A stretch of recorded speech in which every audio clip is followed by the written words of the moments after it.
Hi, everyone. Welcome to Bellarmine's second annual TEDx event. I'm so excited to be here. So, this is one of those events that not only captures your attention, but in true Bellarmine fashion, leaves you filled with questions in your own pursuit of truth. We absolutely love it. Now, I've got some house rules for you. First, the emergency exits. There is one directly behind you and one to the left of us behind this magic curtain.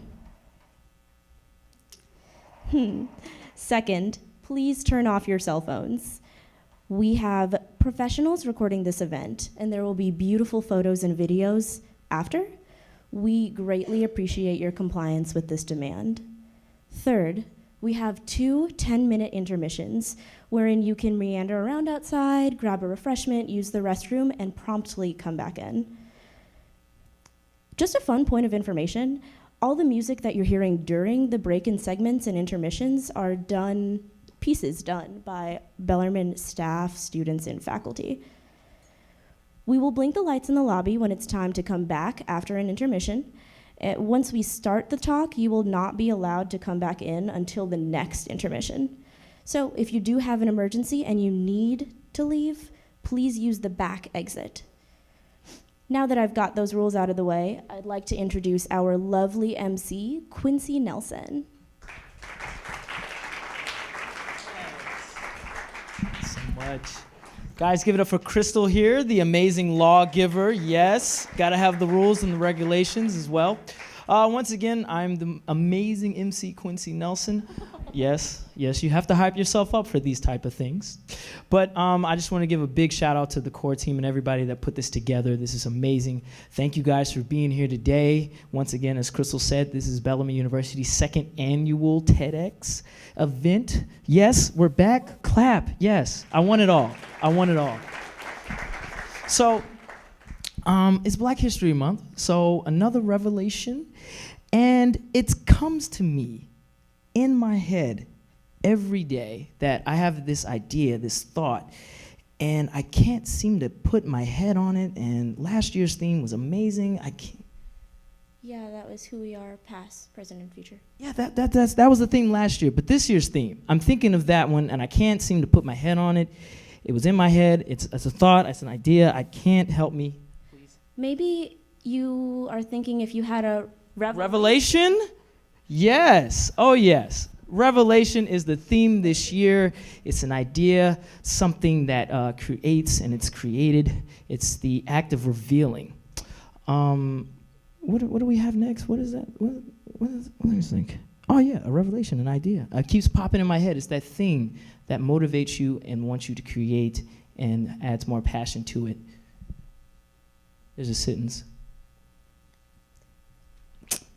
I can't. We're just revealing all ourselves in our heads. Thank you so much.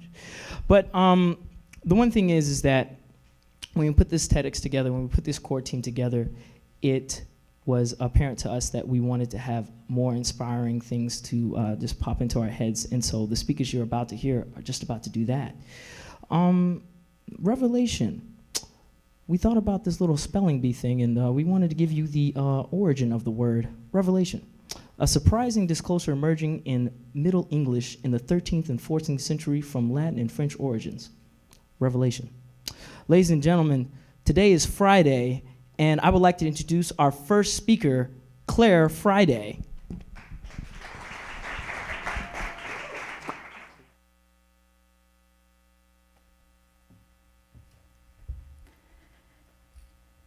Good afternoon.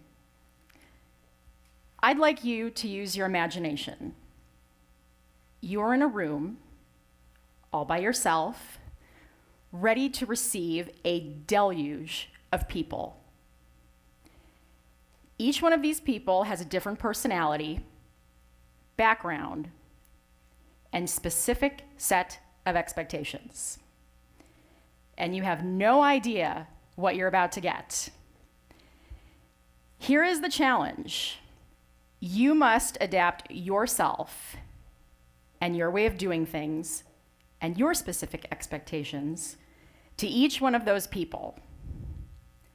More importantly, you must also understand how to effectively communicate to each one of those people coming through those doors. Are we overwhelmed yet? To many of you, this is a terrifying image. But to some of you, this image is very familiar because it's what you deal with on a daily basis. Now, what's the first thing you think of when I present this challenge to you? Well, I'm sure that the majority of you are very intimidated by the fact that you are the first impression and the first line of defense that every single one of those people sees when they walk through those doors. And you're expected to meet every single one of their needs. How in the world do you begin to prepare to be successful at that? And how in the world do you deal with all of those people? It's like you have a daily audience that you have to impress. Well, the solution to this challenge, or one of them at least, is not what you would think. I know how to deal with this scenario because for 7 years, I trained for a Bachelor of Arts and a Master of Fine Arts in theater. And it was years after graduating that I had the revelation that that education changed my life. It trained me to become more adaptable, versatile, vulnerable, creative, and more importantly, how to adapt to each one of my ever-changing environments. In other words, you could say that a performing arts education taught me how to communicate with my audience. So how did a theater kid like me make a career out of 2 arts degrees? And why in the world should any of this matter to you? Well, it starts by being able to answer the challenge that I just presented to you. It starts with being more adaptable, versatile, vulnerable, creative, and also being inspired on a daily basis to treat the world as if it's your stage and understand how to communicate and adapt to your daily audience.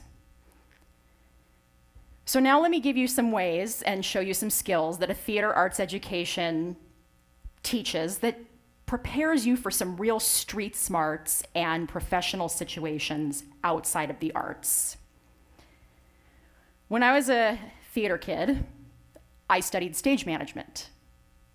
Yeah, you can actually master in stage management. Imagine that. To be a stage manager, I had to communicate everything I saw in a rehearsal room to a team of creative designers. Sets, props, costumes, lighting, sound. None of these people were present in the room. Yeah, none of these people were present in the room. I had to describe everything I saw. It's like trying to tell a blind person what a photograph looks like. That's hard. That's really hard. Not only did I have to communicate what was important in that rehearsal to them, but why and how that was important to them. Let me give you another example here. So I'm on this stage creating a picture. Everything you see up here is delivering a specific message to you with me standing exactly where I'm standing. Now, if I decide to mess up this picture, like if I do this, first of all, I'm out of my light, but this creates a completely different message than this. And the people that need to know about that transition in that message conveyed to an audience have to know exactly what happened. And I had to communicate that, not only how and why, but in as few words as possible on a piece of paper. That was hard too. Not only did I have to communicate in as few words as possible to a creative team, but to also a crew, executing the lights, sound, and stage moves. And that crew executing the show, well, they weren't necessarily the same ones who designed it. I had to communicate that to some people that didn't even know what they were walking into. Once again, I was expected to be flawless in my communication, and I was also expected to find my voice. But now let's look at a bigger picture for a second here. A theater arts degree is seen by many as useless. No real financial return, no ability to climb the corporate ladder, no secure future, and no room for big achievements or career milestones. Except if you win a Tony Award, of course. It's essentially a waste of time and money. And when I graduated and was trying to make money after 2 theater degrees, those interviews, they were pretty fun. They went something like this. Miss Friday, I see you have a master's degree in theater? Yes, that's right. Well, you know, if you want to be successful and be in production, you don't actually need any of these degrees. My response to those types of remarks was typically, but it's what I wanted to do, it's where my passion was. And their response, many of them, passion or not, these arts degrees actually won't get you anywhere. Well, they did get me somewhere. First of all, I wouldn't be on this stage talking to you if it wasn't for arts education and training. They positively shaped my future. Now let's look at a couple of other scenarios. Being in school for theater gives you some pretty thick skin. When you're studying for a performing arts education, the curriculum is driven by a common phrase, you may have heard of it, baptism by fire. There's usually no time, and you're having to deal with constant deadlines and multiple personalities. No one holds your hand.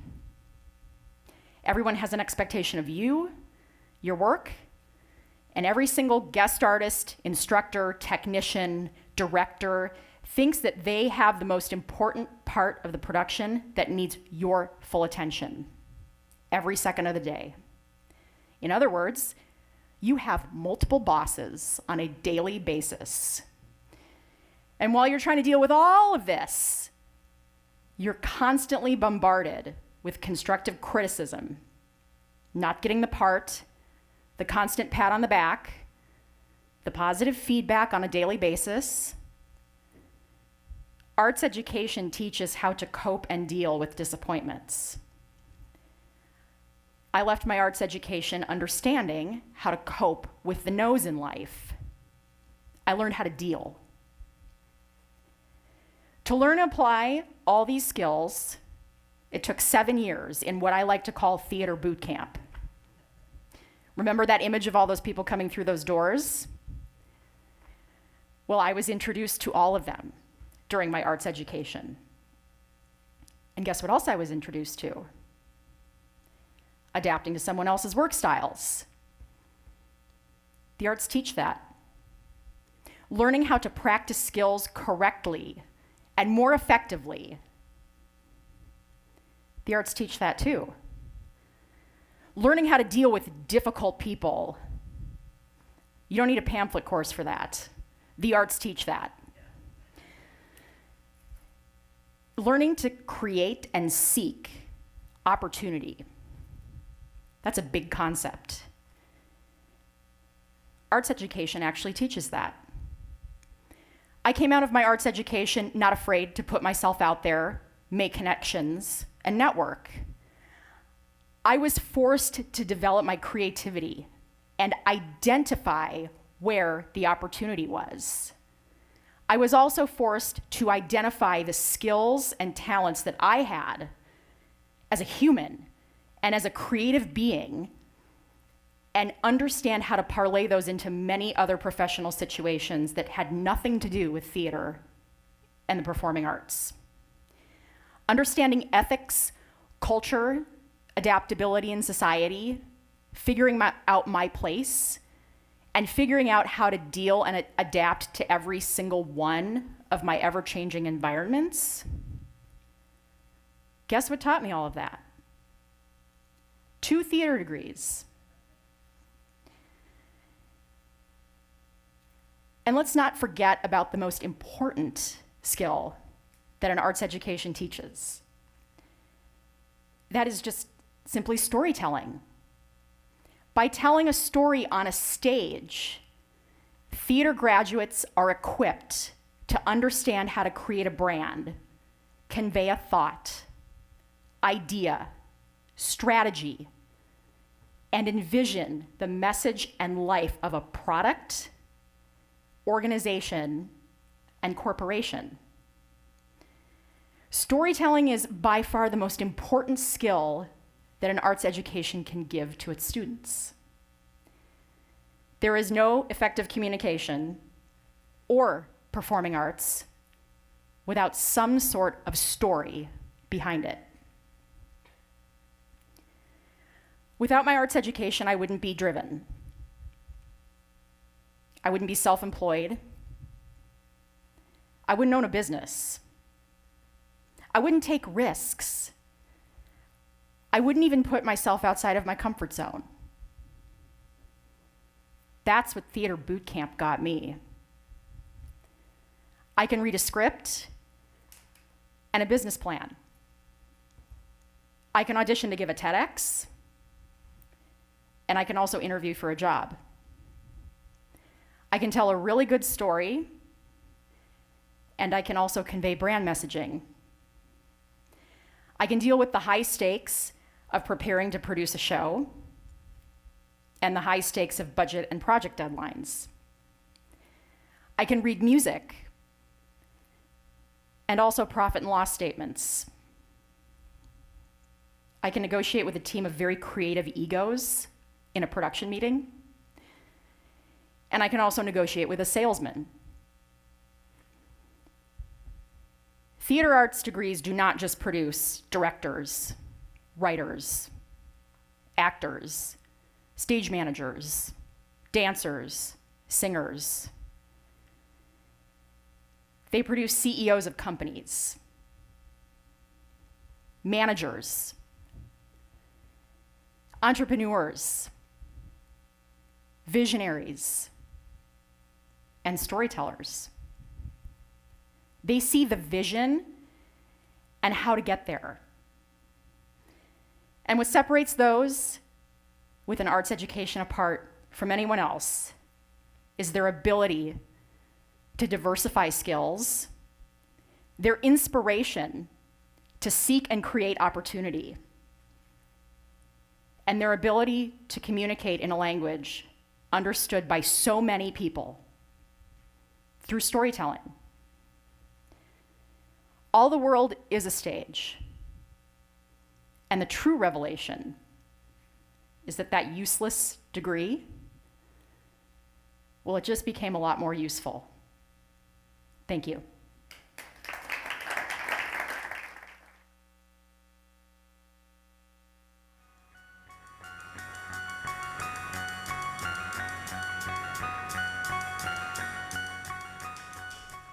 Clara Friday, everybody. That was amazing. That was inspirational. That was a huge revelation. From this production standpoint, I love theater, and the people who worked with this TEDx definitely are in theater, so ode to theater. With that being said, yes, guest clap, yes, that's it, yep. If there's one person that starts clapping, everybody just start clapping. Don't make it awkward, just go with the flow. We're here with that. So with that being said, giving a beautiful hand clap to our next speaker, Ruth Haynes.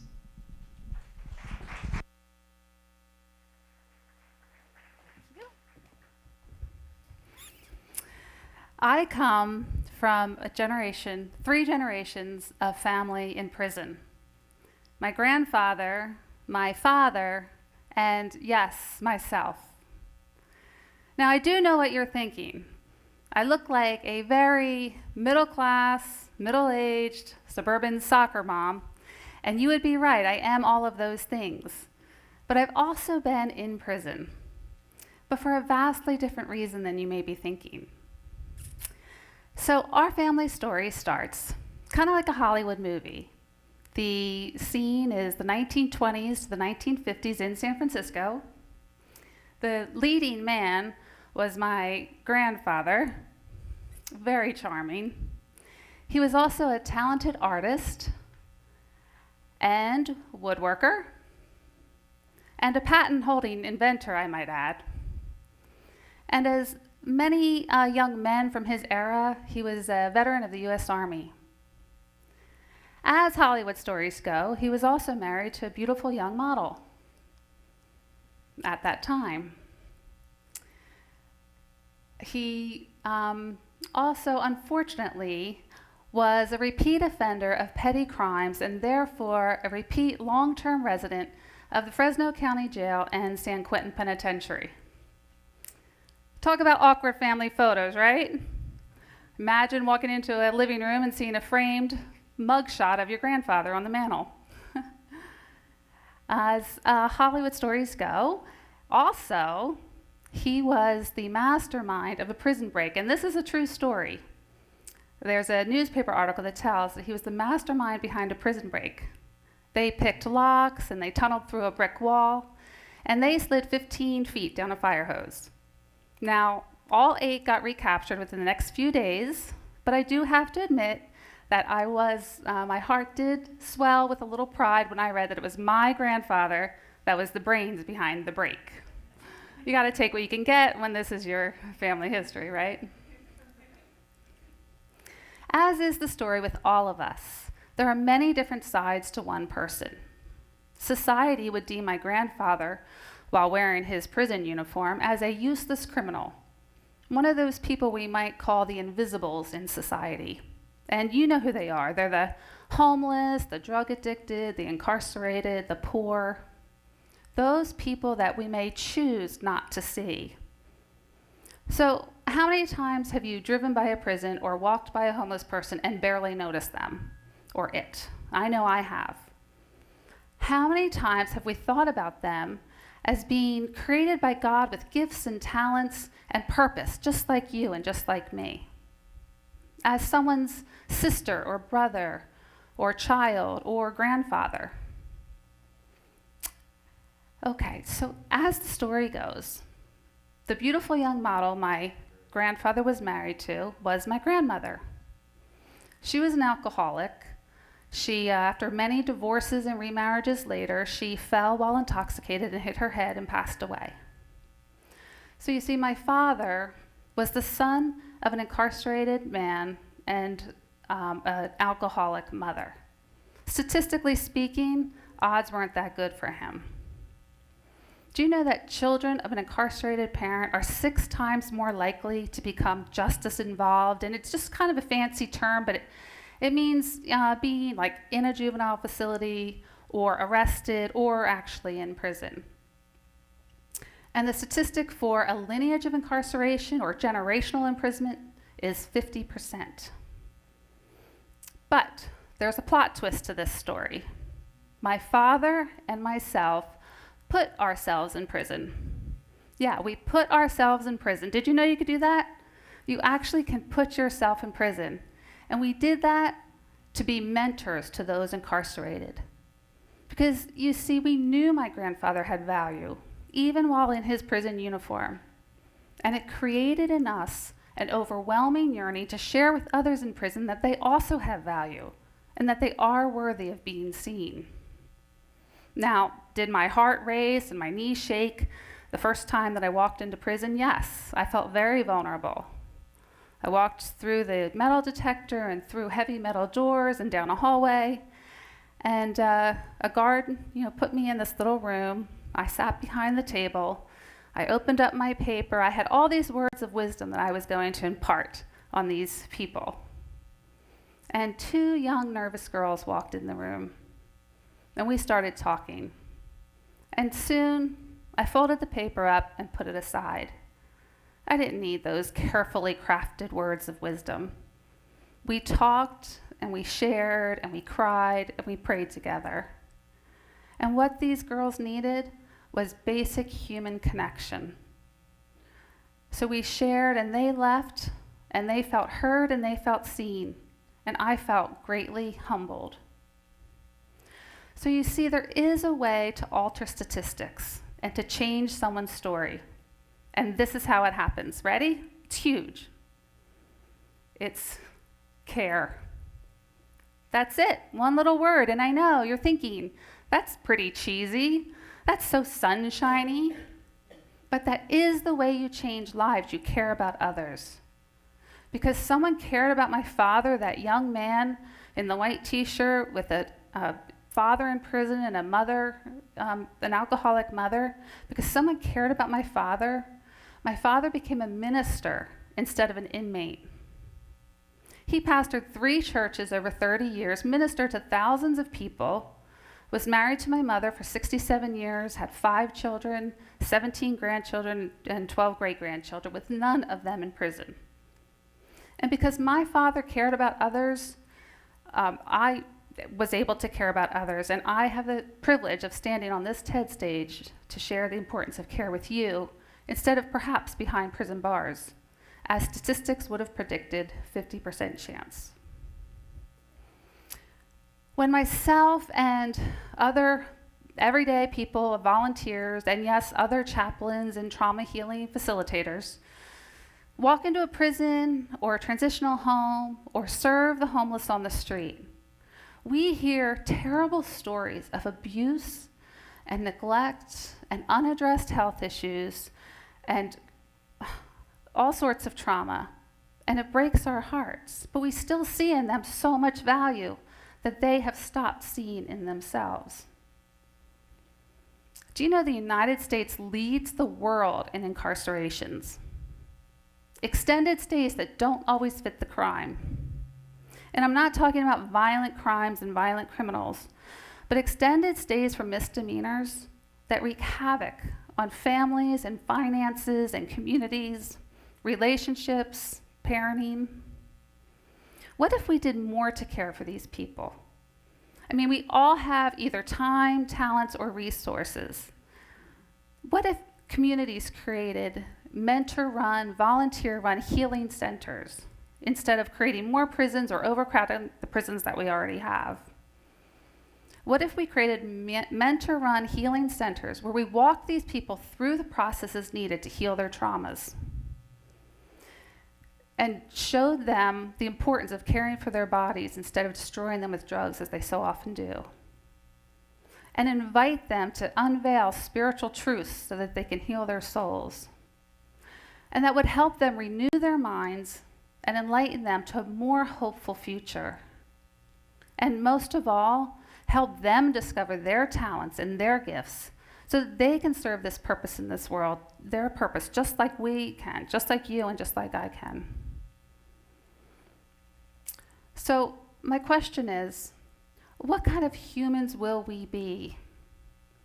You watching here at Bellarmine University, or you watching on your phones or computers at home, will you be willing to really dig down deep inside yourselves and discover what you have to offer someone else, ways in which you could step in and care? There are countless organizations in every community, countless charities. Honestly, it's just a Google search, charities near me. Will we be dismayed by the faces of the broken, or will we continue to turn a blind eye? Now, there's a reason that some of you, even a smaller percentage of you, feel a greater tug on your heart to serve and to care. And that's because it's God or the universe or whatever you believe in telling you that this is part of your purpose. And I implore you, do not turn away from that. Because you could be the one to mentor one other person, like my father, and change a legacy like mine, 4 generations and counting. I'd like to end with a quote from anthropologist Margaret Mead. "Never doubt that a small group of thoughtful, committed citizens can change the world. Indeed, it is the only thing that ever has." Thank you.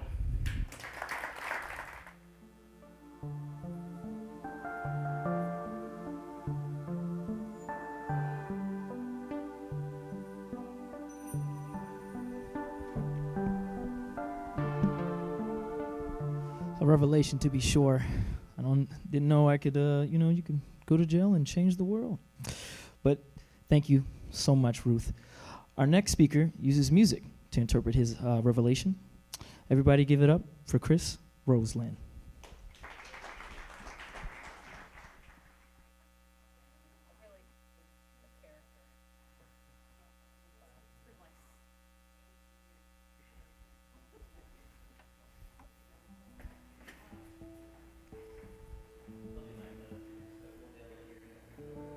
Okay.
Hello, my name is Chris Roseland, and I'm a classical guitarist. That was Augustin Berrios Mengere's Prelude from La Cathédrale. It was a piece that he dedicated to his wife shortly after she passed away. This piece pulled me into the classical guitar repertoire and became a catalyst on my musical journey. My musical journey has been relatively short. I started playing an instrument at the age of 15, and I didn't start playing classical guitar until the age of 19. In high school, I was an athlete. I played football. I was team captain of the football team. And I had my identity wrapped up in the game. Football inspired me. It motivated me. I worked hard. I learned work ethic. And like most athletic careers, it ended my senior year of high school. As a young, naive 18-year-old, I was robbed of my purpose. I was pretty empty. I didn't know what to do, and I needed something to fill the void. At this point, I've been playing guitar for a few years, nothing very serious, but all of a sudden, my lessons that I learned from football carried over into my discipline of music. And I had a teacher, my first teacher, he saw something in me, and I saw what he had, and that was a life in music. And I said, that's what I want to start chasing. So I was 18, and I thought, if I had a career in music, I'm going to be satisfied, I'm going to be happy. I was really late to the game. I had not had the training that most people had at 18 years old. So I did the same thing I did as an athlete. I set goals, and I started working. I set small goals, big goals, little goals, short-term goals, long-term goals, realistic and maybe some unrealistic goals. But some goals were subsets for other goals, which are subsets for other goals, but they were simply benchmarks that would keep me on track for the ultimate goal, which was to have a career in music. But the realization that I came to is every time I finished a goal, a new one would present itself. It was always a cycle of, okay, what's next? Okay, what's next? And when I reached my ultimate goal of having a career in music, I was like, okay, what's next? And I thought that when I was 18, if I set on this path, I'm going to feel satisfied once I'm there, once I get there. And am I ever really going to feel there? So there, I keep saying there. For me, it's an idea that I think a lot of us share. I see it in athletes a lot where I want to win this game so I can make the playoffs, so I can win the championship. And the reason why, so I feel satisfied, so I feel content. I see it in people's life goals a lot. I need to go to school, get really good grades, go to college so that I can get a really good job, so that I can provide for a family, have a nice house, and a picket fence, whatnot. And what's the reason? So you can be content. But for those that have gotten there, who have a life goal and they've accomplished it, there probably isn't really there. I think of the Olympic athletes who come back after winning gold and they spent years and years, thousands and thousands of hours preparing for a moment that is now gone and their purpose along with it. And Jim Carrey has a quote that says, "I hope everyone can be rich and famous and have everything they ever dreamed of so they can realize that's not what they wanted."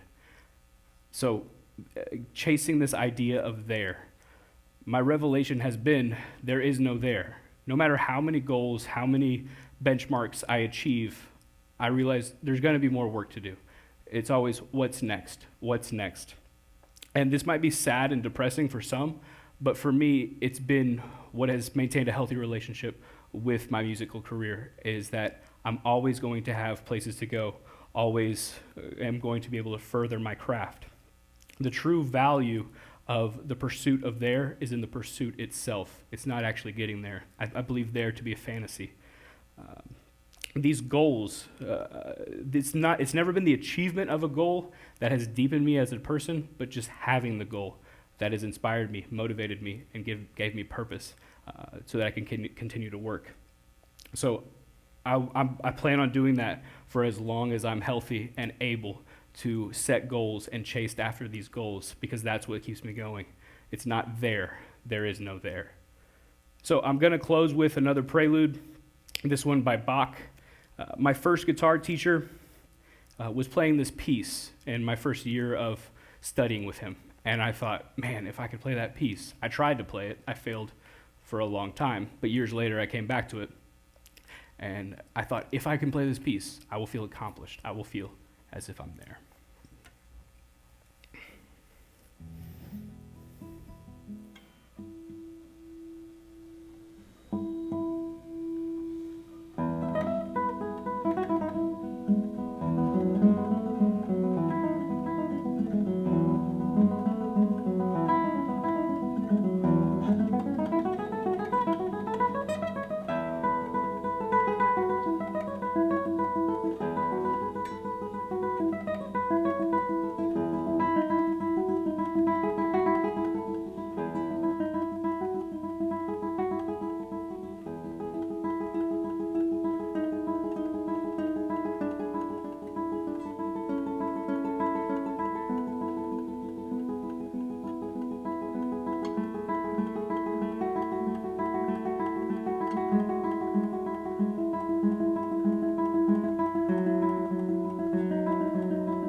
Everyone, so we have come to the time for our first intermission.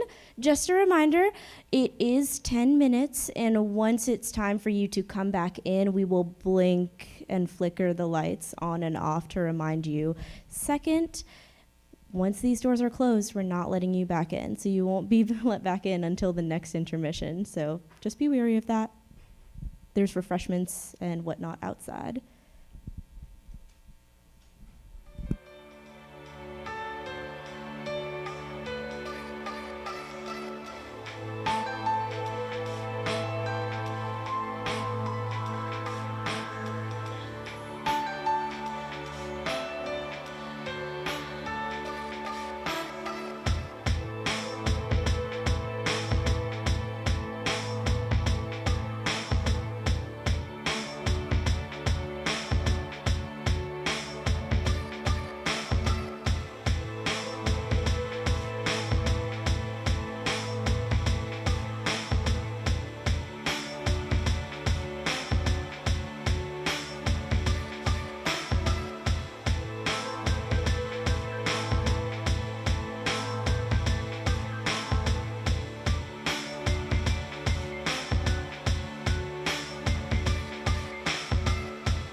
Yeah, we're back. Yeah, go ahead. Yeah, we're back.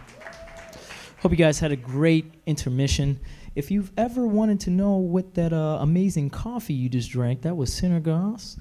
Love those guys. Great coffee. Go ahead. They have a shop on Preston.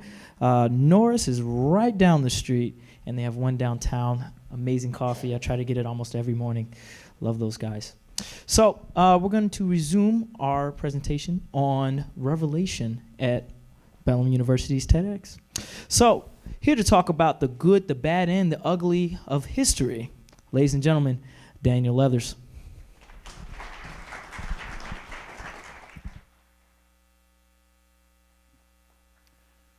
Revelation.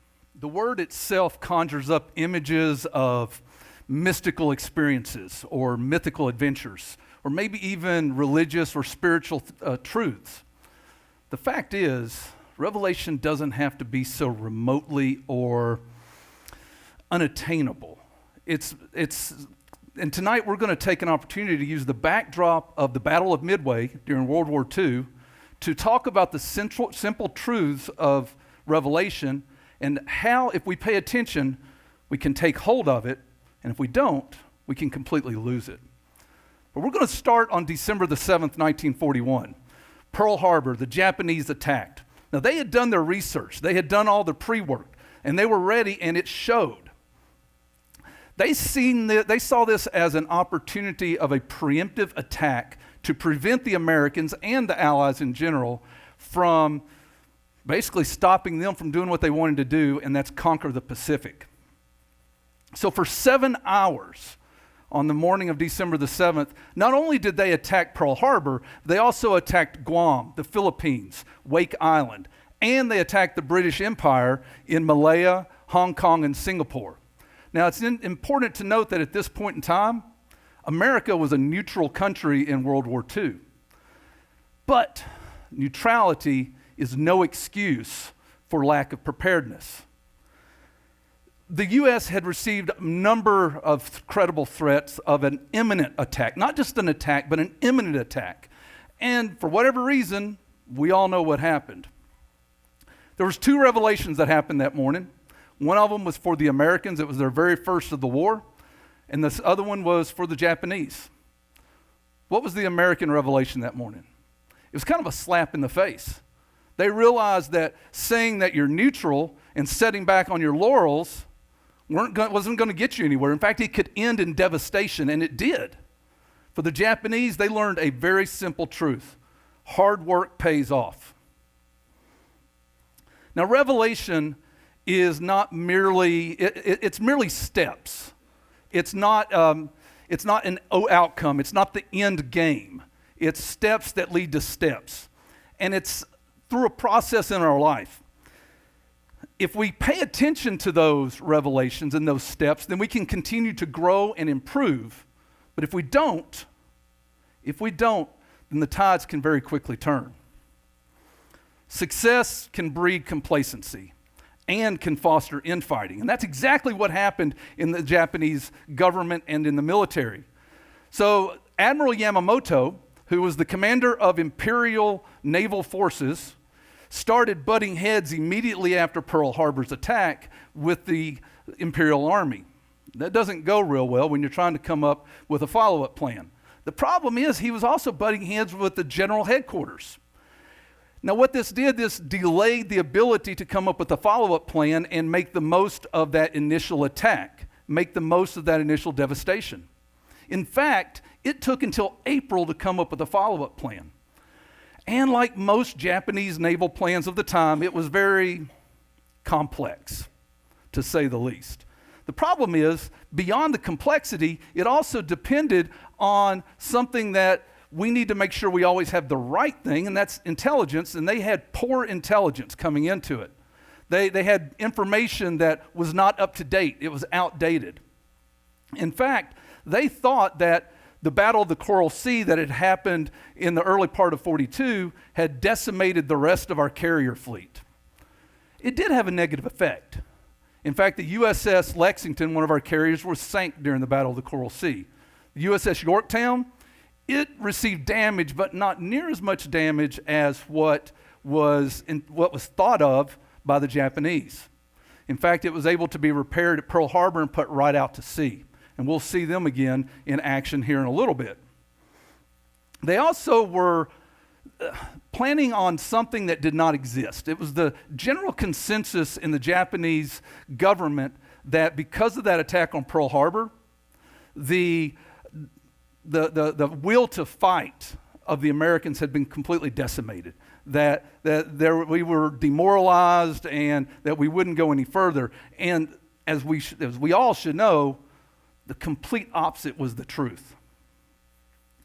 Now, it was with these presumptions that the Japanese finally enacted Operation MI. Now, Operation MI started being talked about in April, as I mentioned, and the plan was to completely eradicate our ability to refuel in the Pacific and to launch attacks on the Japanese homeland.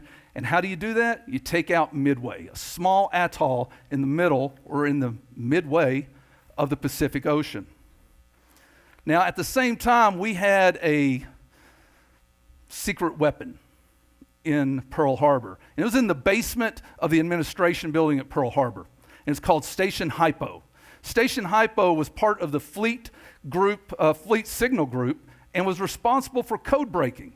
And they had jumped right into trying to make up for their failures from prior to Pearl Harbor. And they did a great job at it. In fact, they were able to figure out that the Japanese was planning an attack against a entity that they thought was Midway, and they did this by figuring out that the Japanese referred to Midway as using the initials AF, but they had to prove it. How do you prove it? So they had the commander of Midway send a decoded message saying that the fresh water supplies at Midway were severely low. Well, sure enough, within 24 hours, the Japanese sent a coded message to headquarters saying, water levels low at AF. Great. So now we know there's an attack going to happen. We know it's going to be at Midway. But Station Hypo went even further. They were able to figure out through decoding that it was going to happen on June 4th or 5th. They were even able to figure out what the battle order was. So Admiral Nimitz, the commander of naval forces in the Pacific at the time, was able to know when, where, how, and with what strength the enemy was going to attack. It's pretty good information if you're going into battle with someone. Now, what's interesting too, there's 2 points that you got to wonder why the Japanese didn't change up their codes. Well, they did, but remember all the infighting and disagreements we talked about that delayed the plan? It also delayed a new code book. The new code book went into effect at the end of May. Well, the problem was we had already figured everything out. Obviously, some small nuances in there that changed, but we knew the plan. The other thing, it's a curious point, at least to me, why in the world did the Japanese not find it odd that we would be sending decoded messages about the water levels at a strategic base in the Pacific? Who knows? So in trying to keep this down to about 10 minutes, let's talk about the battle. We're going to condense 7 to 8 months into all of about 2 minutes.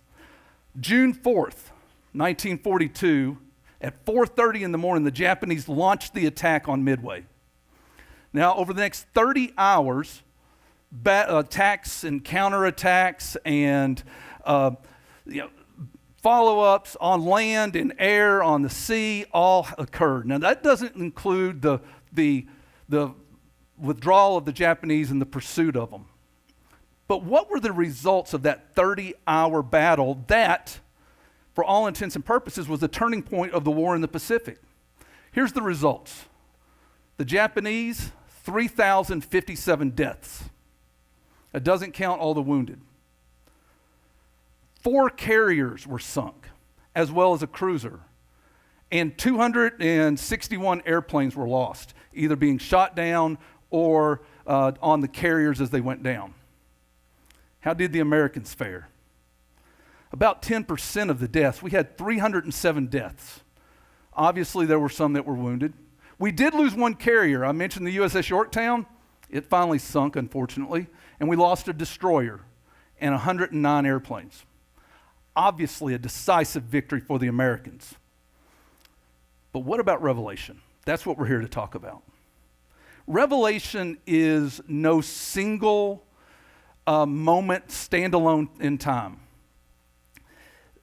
Revelation is steps that lead to steps that on top of that lead to bigger and better things, but it only does that if we listen.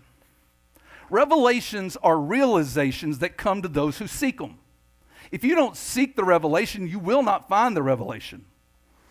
We heard that from our speakers already today. You'll hear more about it after I'm off. Revelation's not a little light bulb over the head. It's not some epiphany moment. Revelation comes, once again, to those who seek it. And whether you think about it consciously or not, we're always seeking something. We're always pursuing something. And that, whether we consciously realize it or not, is the revelation. Now, the U.S. was slapped in the face. There's no doubt about that at Pearl Harbor. But we learned from that, and even throughout all the other defeats that we had throughout the war in the Pacific, we put into place something that we could all take back into our life, and that's to seek, pursue, gain, repeat. Remember those 4 words. The Japanese also had a revelation. The problem was they became either cocky or content, arrogant in their revelation because they thought in their knowledge they had reached a pinnacle. I want you to ask yourself tonight, what revelations in your life have you viewed as complete? What revelations have you said is a ceiling that I can't surpass? What revelations have you just simply settled for as the step that is the highest that you can ever get? I urge you to adopt those 4 words, to seek revelation, to pursue revelation, to gain the knowledge of that revelation, and to repeat. That's my TED Talk. Thank you very much.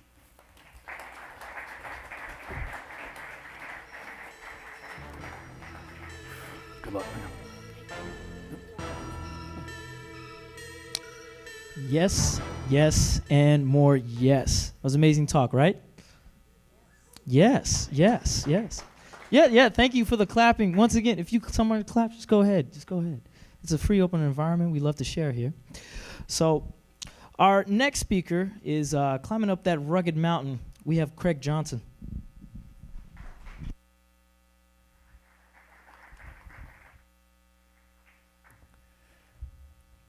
A bell tolled in the afternoon outside. Those that had stayed behind noticed the tenor of the room drastically changed. They slowly stood up from wherever they were sitting and they walked over to the large picture window and looked up sullenly at what could have been. See, earlier that morning they had gathered at the base of a mountain that was so picturesque, Ansel Adams himself would have been jealous. They took their selfies and their group picture, and they began their journey toward the summit together. At first, they were talkative and energetic. Pretty soon, the cold had just worn deep into their bones, and they found themselves as they were trudging through the powdery snow that their legs had grown weary. About noon, they came to this quaint alpine cottage. They walk inside and see this roaring fire, and they warm themselves and sit down to eat their lunch.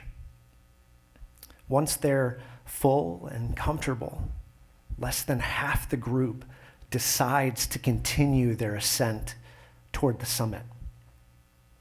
And now the bell had tolled.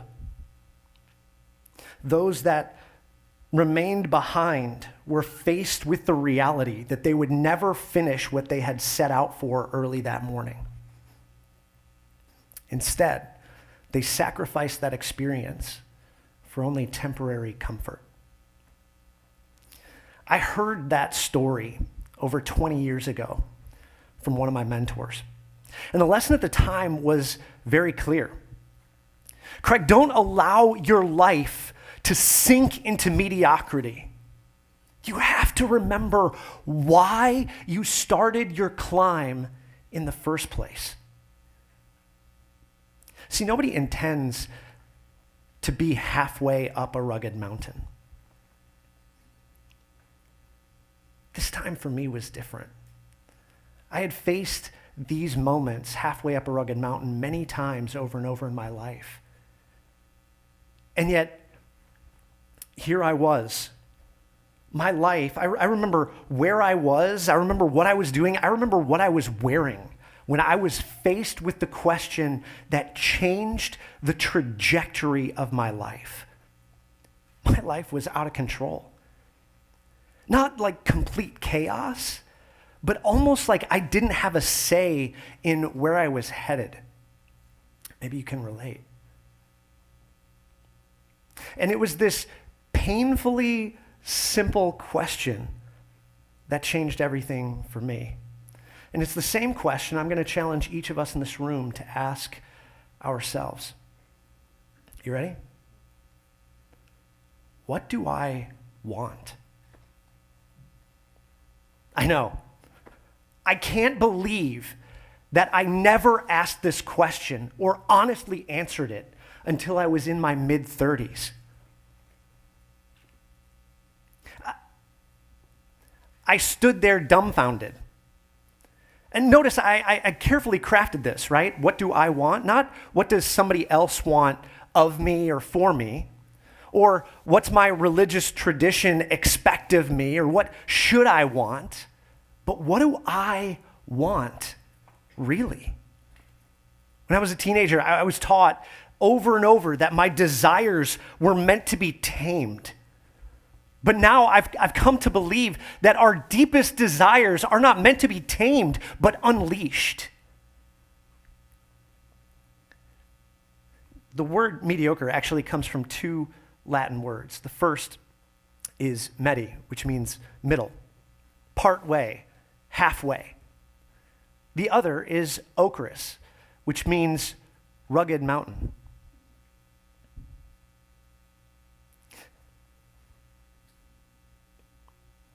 Again, no one intends to find themselves halfway up a rugged mountain.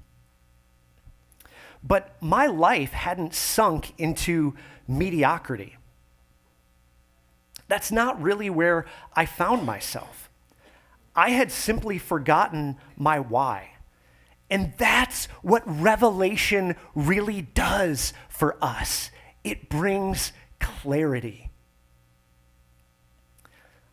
I never finished my metaphoric climb. I walked away. I stopped. And I didn't look longingly toward the top. See, I had a new direction. I had clarity of purpose. There was a new mountain that I was to climb. So, my friends, when you find in your life that you are just going through the motions, or maybe your life feels out of control and there's no end in sight, I want to challenge you to stop and ask yourself the clarifying question. Because sometimes you need to remember why you are climbing so you can finish strong. And sometimes you find yourself halfway up a rugged mountain that you were never meant to climb in the first place. Thank you.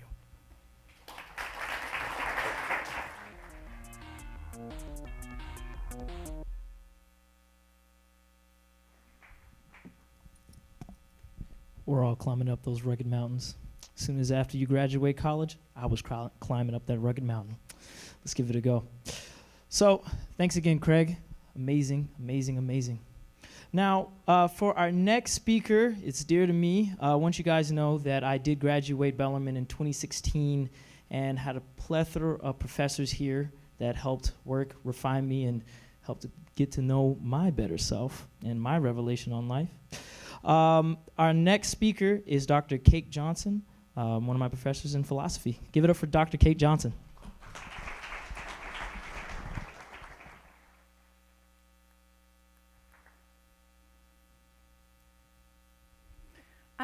person.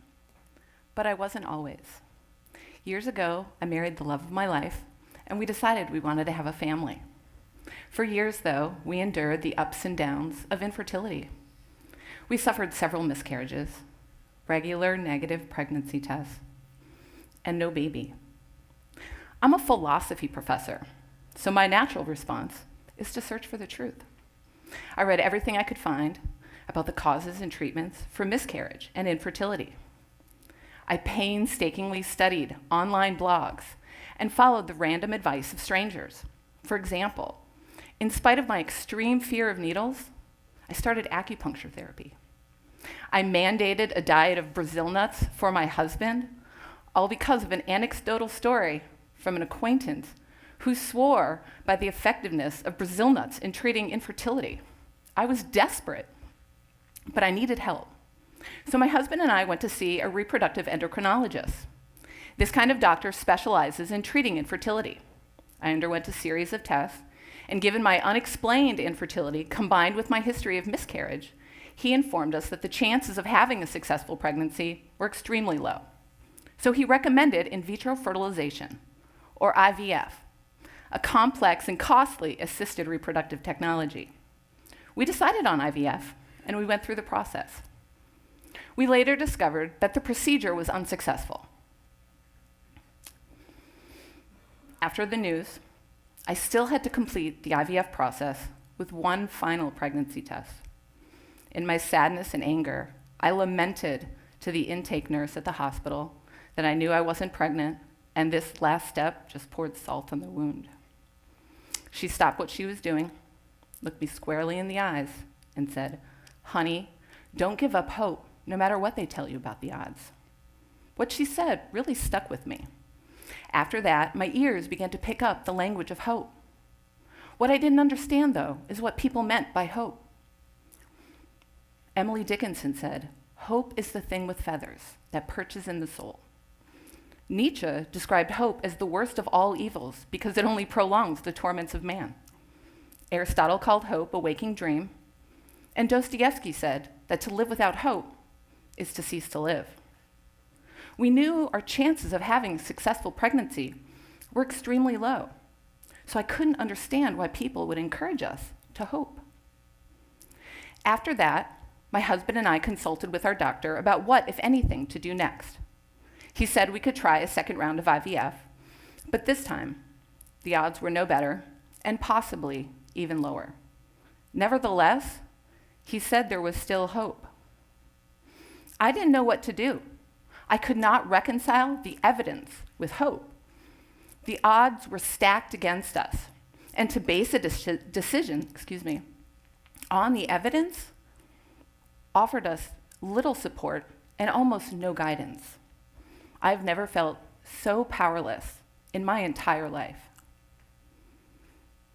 I had no control, no direction, no insight into the future, no divine foreknowledge, and no baby.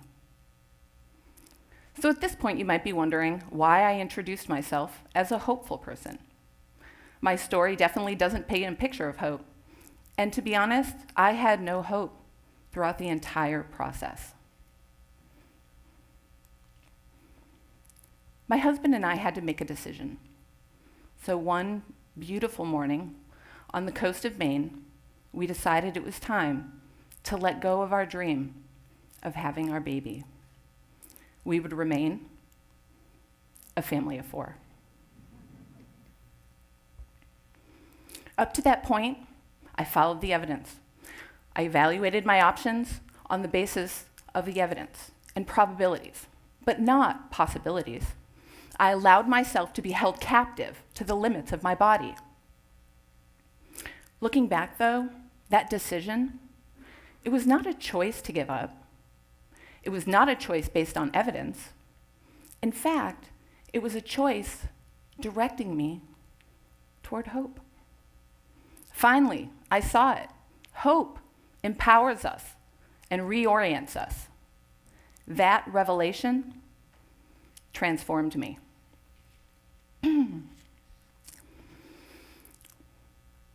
To choose hope was to accept my limitations, the limitations that had defined me and held me back.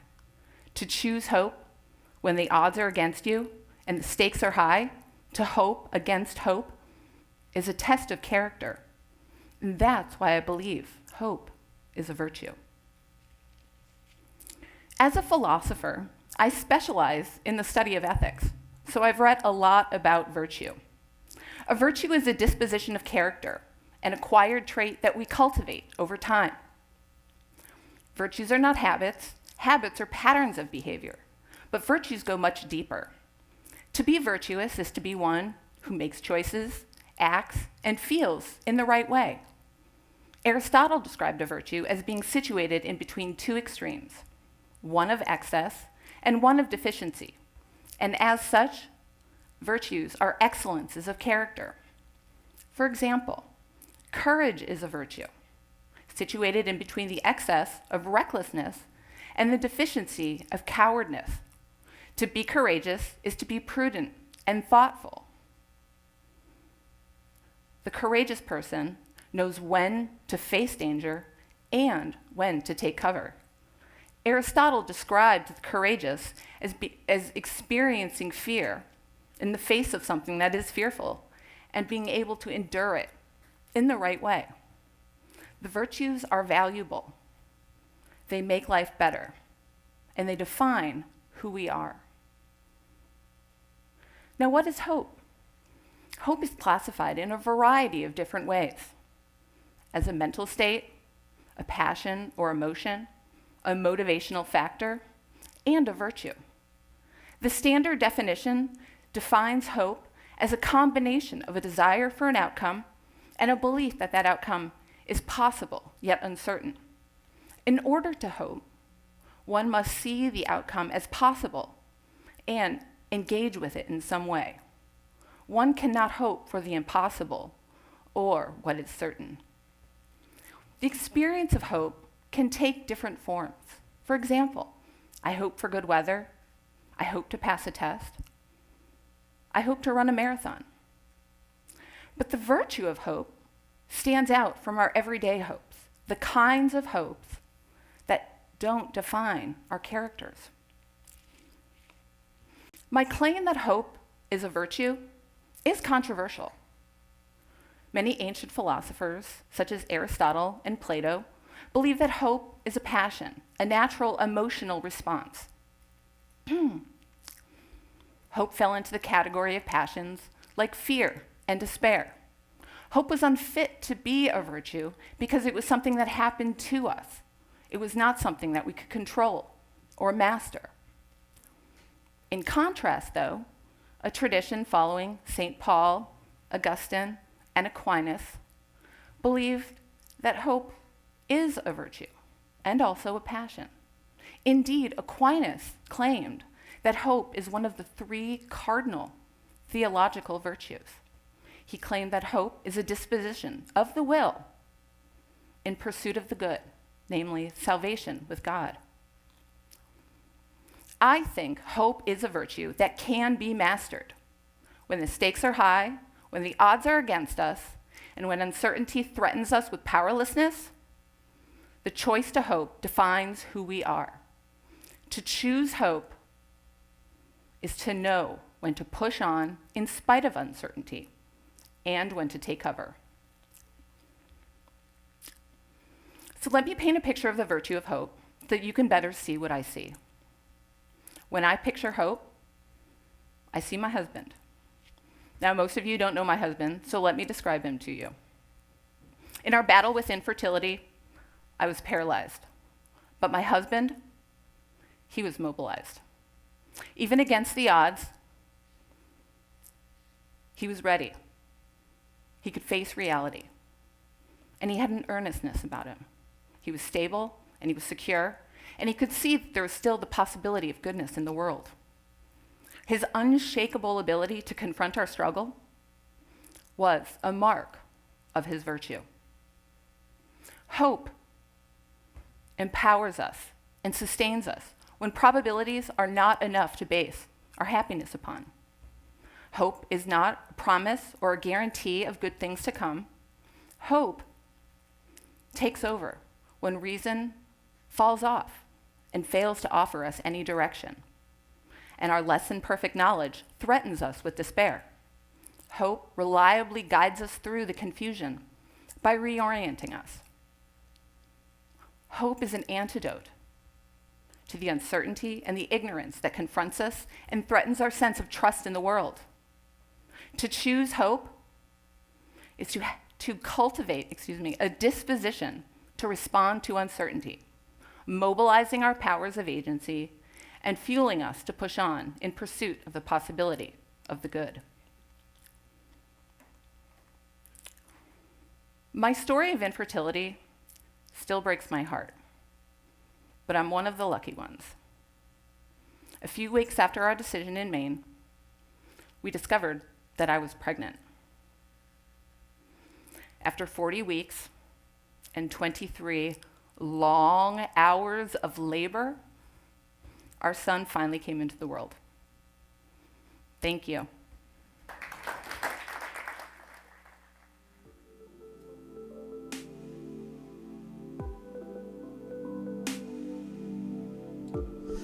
I'm just saying, you should take one of her classes. I don't know. All right, thank you so much. We could use a little bit more hope in this world as well. Our next speaker is going to talk about counterculturalism. Please give it up for Justin Mogg.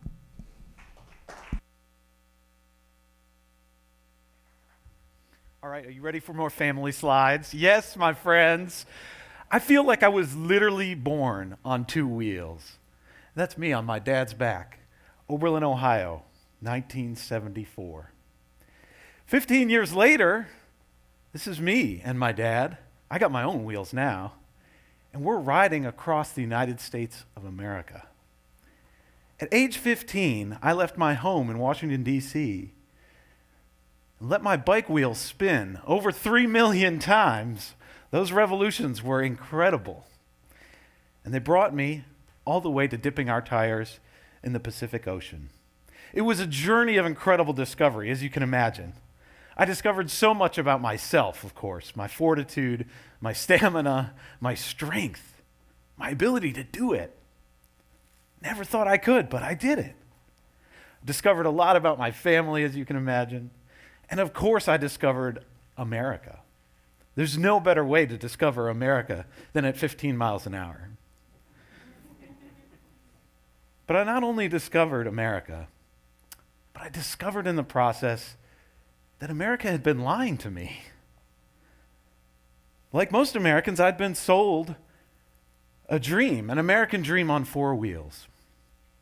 I'd been sold this falsehood that these things in our world that are polluting and expensive and dangerous and burdensome and frustrating they're actually fun, sexy, affordable, convenient, nothing short of the American dream, right? We've all been sold that bill of goods. And I realized that it wasn't true. That was my great revelation. That the key to success in America doesn't have to be a car key. And so when I returned home at age 15 and all my friends were taking driver's ed and getting their driver's license, I thought maybe that's not for me. You know, cars, they seem to put us in a box. They kind of isolate us. And there's so much road rage. Why is there so much road rage? Because we're not connecting with the people around us as we pass through a community. And because we're stuck in those bucket seats, those comfy bucket seats, for way too long. Even right here in Louisville, it's estimated that we drive 39 million miles per day in Louisville.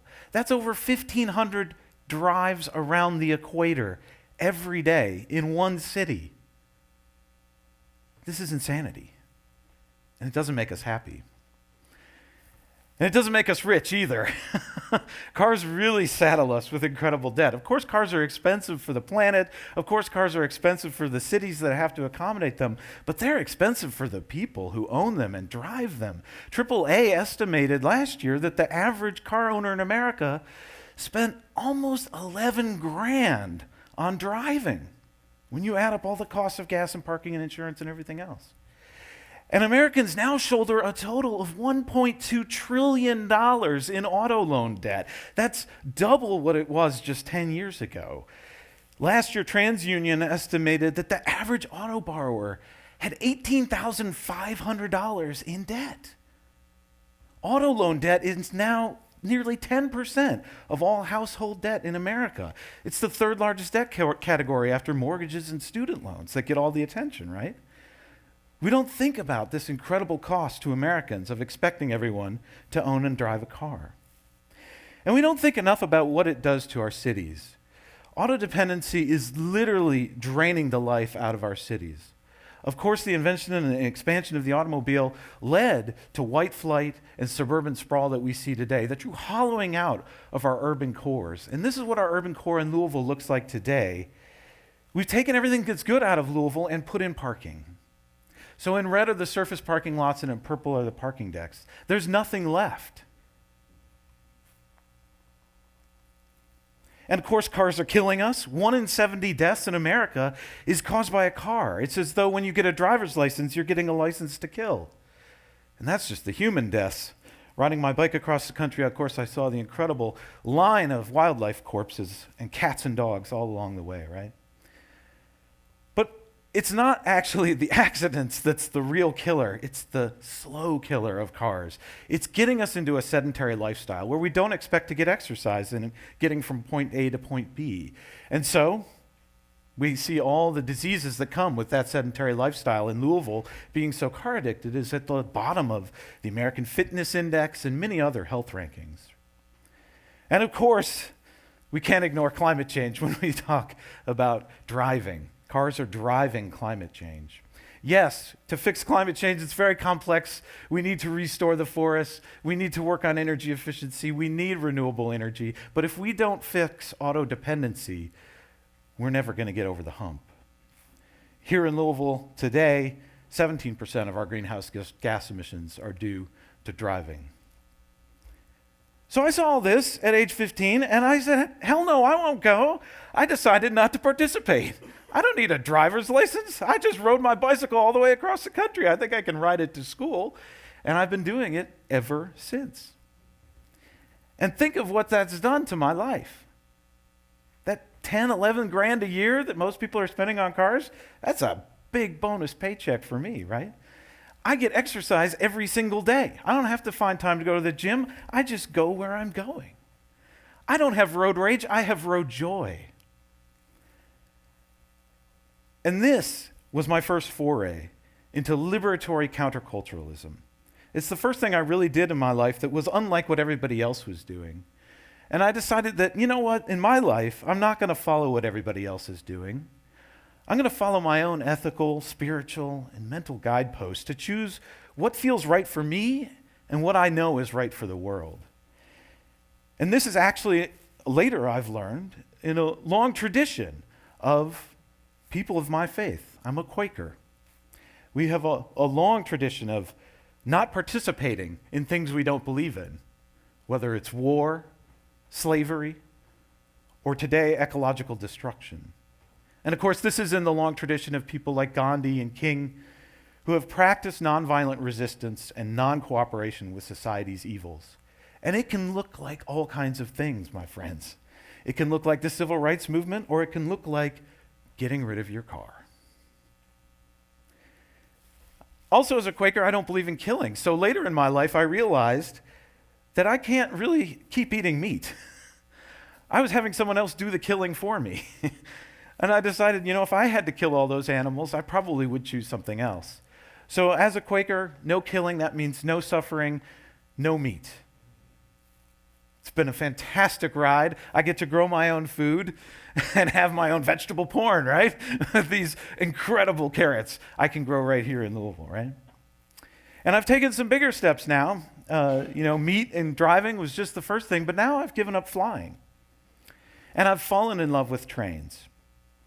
And I'm spreading the joy, so I took a bunch of students in October on a train trip across America to Spokane, Washington for a conference. And along the way, we met some friends from other schools who were going to the same conference. And we actually got to meet each other. There was no road rage. There was train joy.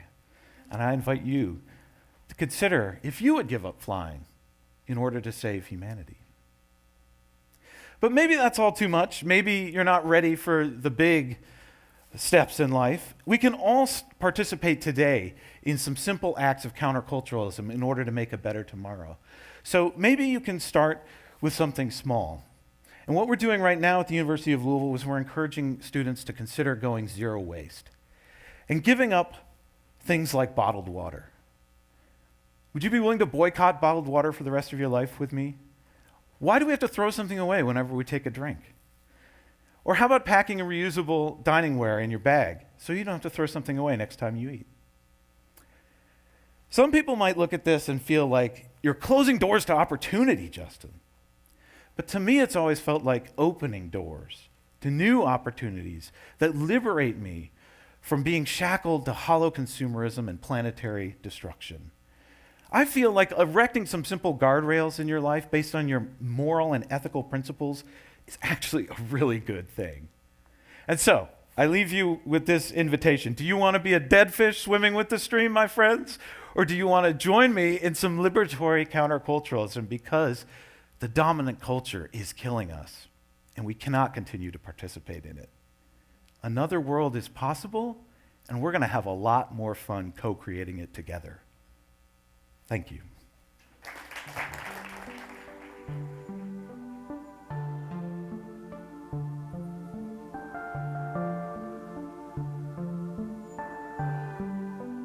Hello again. So we've come to our second intermission. So again, it's another 10 minutes. We give the 2-minute blinking lights warning when you go outside. So use the restroom, stretch your legs, go on.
we're back. Yes, yes, yes. You did it. You did it. Congratulations.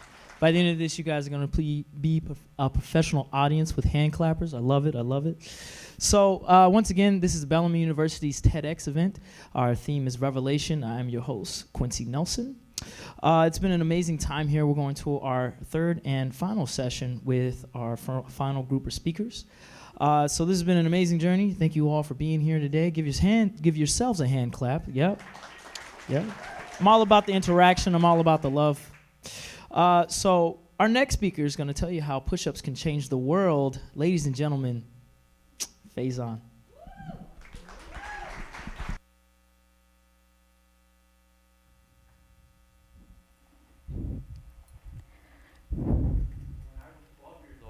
I remember going to Pakistan to visit my family. And there's one day in specific that I remember. I was getting ready to go to a local market, and the house that I was in started to shake. Now, being very young at this time, I thought that it was an earthquake. But when I went outside to see what it was, I heard police sirens and ambulance noises, and I quickly realized that it wasn't an earthquake, but it was a suicide bomb blast at the very same market that I was getting ready to go to. Now, I remember going past the market a few hours later to see what the aftermath was. And what I saw was absolutely horrifying. I saw parents mourning the loss of their children and children mourning the loss of their parents. But I knew at that moment, standing there as a 12-year-old, that I wanted to make some sort of a difference, that I wanted to help people in that sort of a situation. Now, fast forward to May of 2010. One specific Friday, my family members in Pakistan went to go pray at a local mosque. Now, unfortunately, this very same day, a terrorist group called Al-Qaeda attacked that same mosque. What ensued on for the next 6 to 7 hours was a firefight between the Pakistani military and the terrorists. By the end of the 6 to 7 hours, 92 people died and 120 were injured. Thousands of miles away, I remember watching the whole incident unfold on live television with my parents. We were all silently watching the broadcast, secretly praying that my family members remained unharmed. Fortunately, my family members did remain unharmed. They hid in the bathrooms while the terrorists attacked, but now had to live with lifelong trauma of what happened. Now, fast forward once again to last year of 2019, when there was an identical incident in New Zealand that happened, in which an extremist shot a mosque and killed and injured many people. Now, this time being much older with more resources, I knew that I wanted to make some sort of a difference. So I took what I was passionate about, which is physical exercise, and specifically pull-ups, and I wanted to use that as a charity event. So I'm from Lexington. I contacted the president and CEO of this company called Class 101, and I pitched him this idea. I said, I want to do pull-ups for charity. And the logistics of the event was, I said, give me 8 hours, 6 a.m. to 2 p.m. All I'm asking for is $1 per pull-up. So naturally, the first question that he asked me was, well, how many pull-ups do you think I can do in 8 hours? I didn't know. I just said the first number that came to my mind, which was 1,000. So he agreed. The next day I went to the gym, and my goal was to see how many pull-ups I can do in 1 hour, and then multiply the number by 8, just to get a baseline of where I was.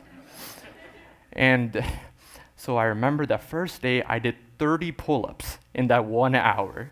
I left home feeling defeated and exhausted. I had absolutely no idea how I was going to get from 30 to 1,000. So I joined a boxing gym the next day, and I started training with these professional boxers, and the coaches created their own workout routine for me. So every day I would come, and I would do 15 minutes of jump rope, 100 push-ups, 100 sit-ups, and that was my warm-up. After that was when the real workout began. So I left home after that boxing gym feeling exhausted and defeated, but I knew that the pain was going to be worth it.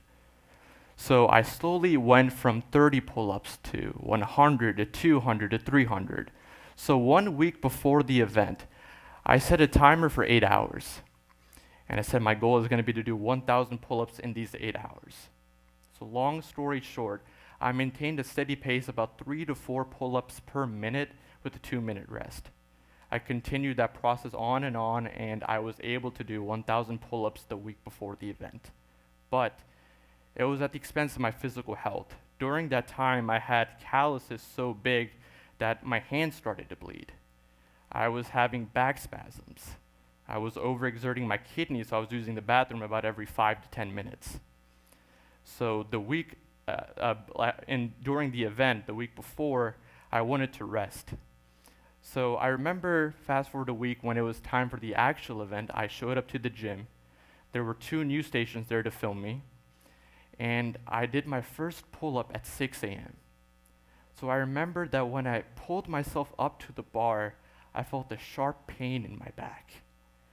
And that's when I realized that I hadn't fully recovered from the week before. And at that point, it was too late to reschedule. I already had people there filming me. I promised these people that I was going to raise money. So I changed my game plan. And I did about 2 to 3 pull-ups this time with a 3 to 4 minute rest break. Now, long story short, by the end of the 8 hours, I did not do 1,000 pull-ups. I did 1,200.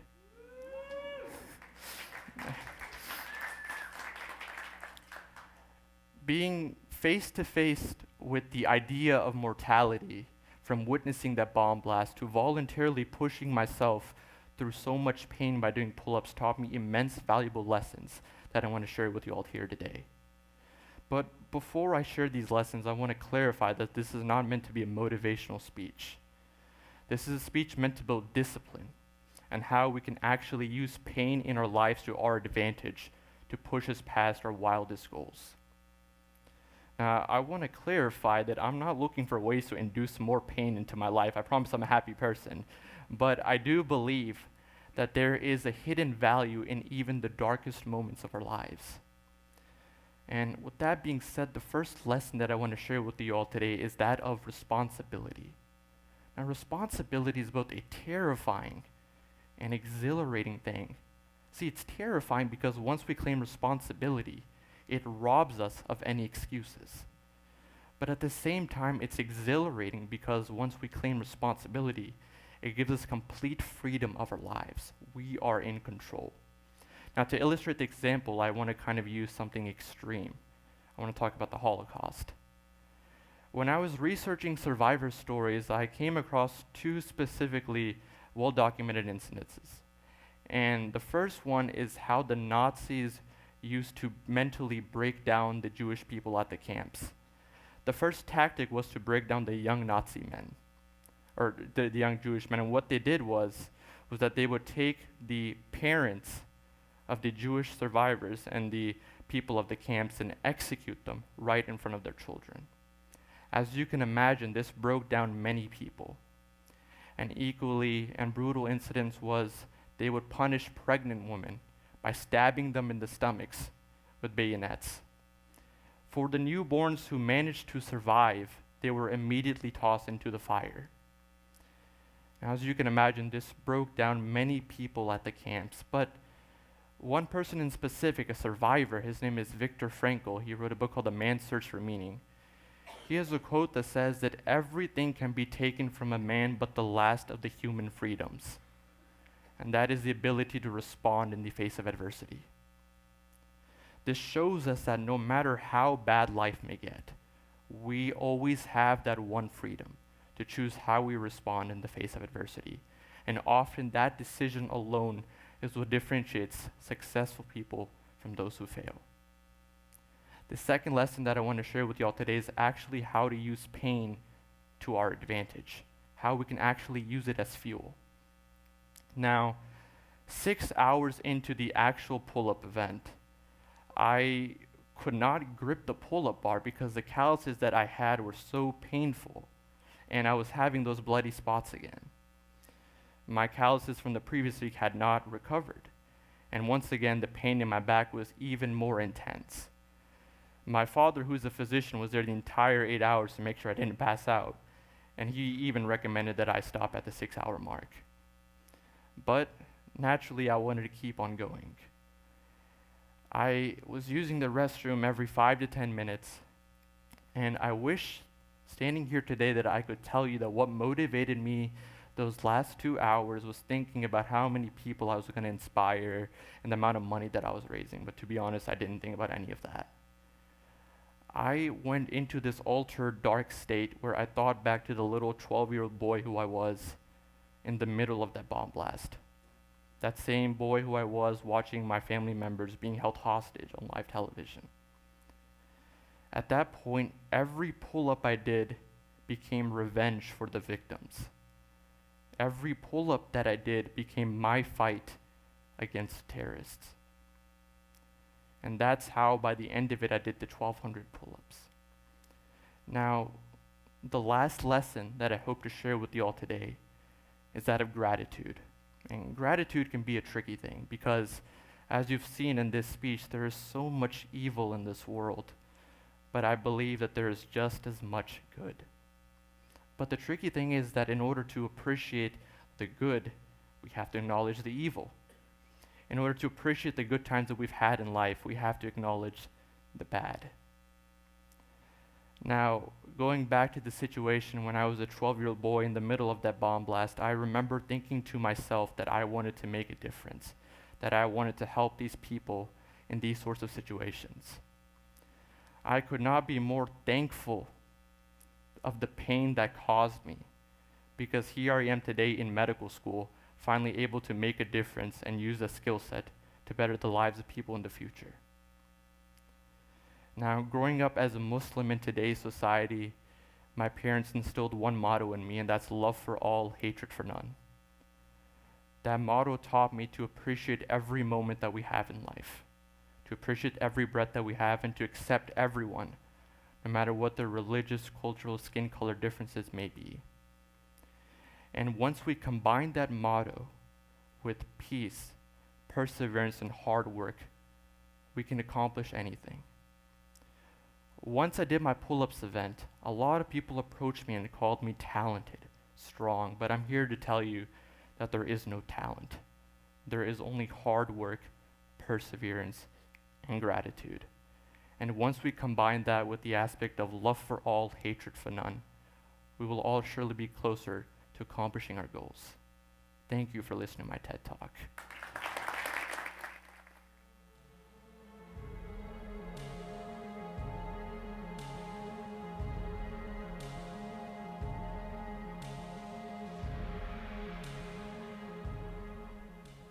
That was beautiful.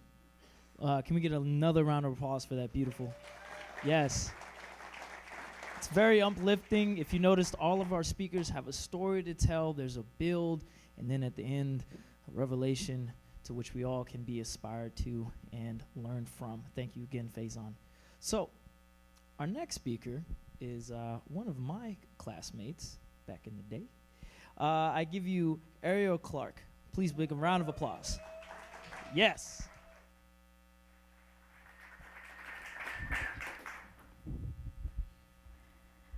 My name is Ariel Clark. I'm 27 years old. My pronouns are she, her, hers. And I'm born in Louisville, raised in Louisville, and I'm not going to leave for a while, mostly because I started my own business, but I'll get back into that later. I identify as a member of the LGBTQ community. Personally, I identify as queer. I'm not straight, and that's all I know. I'm also neurodivergent. I have PTSD, generalized anxiety disorder, and major depressive disorder. I'm also Black. I pause a little bit because that surprises some people, because apparently that's not obvious to a lot of folks. I am Black. I grew up Black. I can't erase it. I will always be Black. I will be Black in my grave. I was Black in my mother's womb. But for the longest time, until about the age of 25, I hated it. And so this is my story of how I learned to love my Blackness. I am an amalgamation of Black births, the result of millions of contractions, of thousands of cervixes dilating, opening wide, singing, chanting, yelling arias of new life on the West African plain. I am the product of hundreds of Black wombs carrying Black babies with 10 Black toes and 10 Black fingers and 1 Black struggle. And while our ancestors carried us, little did we know that the kicks and jostles we gave our ancestors' swollen, stretch-marked stomachs were merely practice for when our Black feet would touch the ground and carry the weight of slavery and personhood. We began to train our legs before we knew what they even were, so that we could run to our siblings for comfort while running for offices and from overbearing parents who are just trying to protect us from the harsh, harsh world. The blood in my veins is that of Audrey, of Maya, of Diana and Hallie, of Afro queens and 4C braids and plump pursed lips and wide-set hips. I am the descendant of soulful sisters like me, of slaves who ran and activists who spoke. My history is rich, like my ancestors weren't, who made $1 out of 15 cents and cuisine out of inedible scraps our slave owners threw to us, deeming us unworthy of good meat or unrestricted freedom. This is my history. Black is my blood, and rich is the African soil from whence I came to be. The hatred of my own blackness began at birth. I came out of the womb fighting for my blackness. I didn't know that racism was so heavily embedded in our society until I started to grow and started to understand the languages around me. My most significant memories start in my childhood. I remember running around with my barrettes clacking in my braided hair, and the white children would make fun of me because while they had bows in their hair, I had barrettes, and while they had long, straight blonde hair or cute little business buns, I had 8, 10, 12, 16 braids cascading down my back. They would call me a witch. They would say I have nappy hair. They would say that I never bathed. All of these things these children said to me. Even outside of the educational world, my own family struggled sometimes. But it's not their fault. It's how they were raised. Because if you think it's bad when I grew up, it was even worse when my mother, my father, and my grandparents grew up. By far the worst time in my life was high school. I remember going around and being told that I was very articulate, that I spoke very well, that I'm gonna make it really far in life, that I'll be successful because listen to how she sounds. She speaks so professionally. I used to take that with pride. I used to think, I'm gonna go far in life. I'm sophisticated, I'm educated, I'm above all of those people. But what I didn't realize is that I was so far removed from my own blackness and my own history, I was hating myself. There's this language called African American Vernacular English. It is a modification of the English language that is from the South African plains and also from the American South. I didn't speak that because I didn't grow up around that. I spoke very eloquent English because my grandmother's from the Philippines, and so enunciating was very important growing up. People said that I was articulate because I spoke this way. But what they really meant was that African American Vernacular English, or AAVE, was considered lesser. They considered it the loss of the English language because of how words were pronounced and how words were modified. So then I asked myself, what's the difference between AAVE and the French accent, or British English, or any other thing? That's because Black people are seen as lesser. And it's so innate and deeply bonded into our bones that we don't even notice. I remember walking through the hallways of high school and thinking, I am not that Black person. I am above all of them. I remember walking through the hallways of school and people would go, what are you doing out of the cotton fields? You should be making your living. I would laugh with them. I wasn't one of those Black people. I would get angry with something. Uh-oh, Ariel's angry, we're gonna get shot. I would laugh. I don't get angry. I'm not one of those Black people. People would look down at me. How did you get over here off a slave ship? I would laugh. I wasn't a slave. I was more than that. I was educated. I was articulate. I wasn't one of those Black people. I moved further and further away from my own Blackness. But the further I moved away, the more comfortable my white friends became, because I was so far from my Blackness that I was moving towards a closer proximity to whiteness, and that's what made them comfortable. And I realized that walking down the street one day with one of my white friends, and she looked at me with her hands in her pockets and she said, now listen here, Ariel, there's Black people, there's African Americans, and there's the N-word. You, my friend, are African American. And that's why I like you. You're not like the others. And I remember I swelled with pride. I'm not one of those Black people. I'm African American. My whole life changed when I started undergrad. I went to Bellarmine, great experience. And I had a philosophy class my freshman year, and I remember thinking, I'm going to have to read all of these books, and I don't really care about philosophy. I want to go into accounting. I want to go into math. And we read a book called Sister Outsider by Audre Lorde. And there was an essay that Audre Lorde wrote where she talks about the existence of the black woman and the struggle of the black woman, and how the moment that we leave our mother's bodies, we have to fight. We face all of this hatred in modern society as we grow. We internalize all of it and lash it out onto our own brethren. Hurt people hurt people. And so I had internalized all of the racism that I had faced throughout my entire life, whether implicit racism or explicit racism, and was lashing out at my own people who only wanted me to progress and to succeed as much as they wanted to see themselves. And so at the age of 20, I had to unpack literally 2 decades worth of internalized hate. I realized that I couldn't scrub off the blackness in my skin. I couldn't move closer to whiteness because I'm not white. And so at the age of 20, my revelation began. I started getting more black friends. At first, I was only comfortable with black people like me, articulate, spoke the way that I did, moved the way that I did, navigated through the white world like I did. But then as I grew, I started getting black people who were proud and immersed in their own culture, spoke AAVE without any worries, had ornate hair, talked about their experiences in the West End of Louisville, loud and boisterous and proud. And I still do that to this day. And now, instead of being viciously uncomfortable, I've never felt more at home. At the age of 25, I moved in with my first black roommate. At first, I critiqued her for always being loud, always having her nails done, always having these ornate hairdos, but I stepped back and thought, this is the racism coming back again. And so we lived together for about 2 years, and she taught me how to manage my hair properly. She taught me that being black is something to be of pride.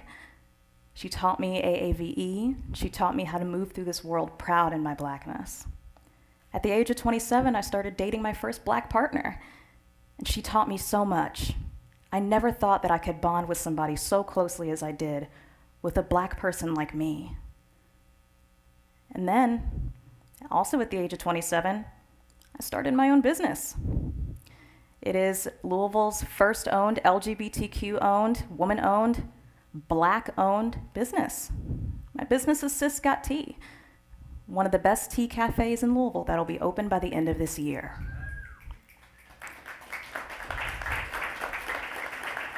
And so I stand before you, proud to be black. And as my shirt says, black by popular demand. I realized something over my journey that's never ever going to end. My black assimilation into white culture was survival, but my black self-love was radical and revolutionary. Thank you.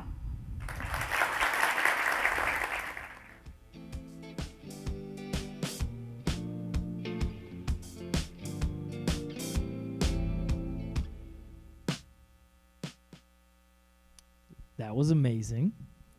To the audience, I want you to also know I am black too, so. Hey, we're all here. We're all gonna stay here.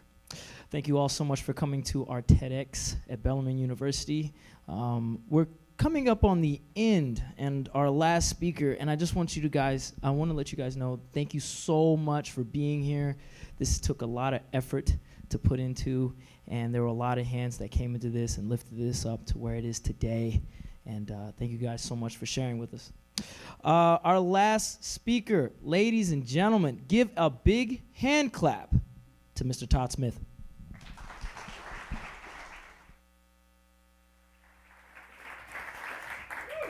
Hello. So I see my art students struggle every time I assign a new art project to them. I've been teaching art here at Bellarmine University for the last few years, and it is hard at the beginning of every new project to give them that pressure to come up with something unique and original and new.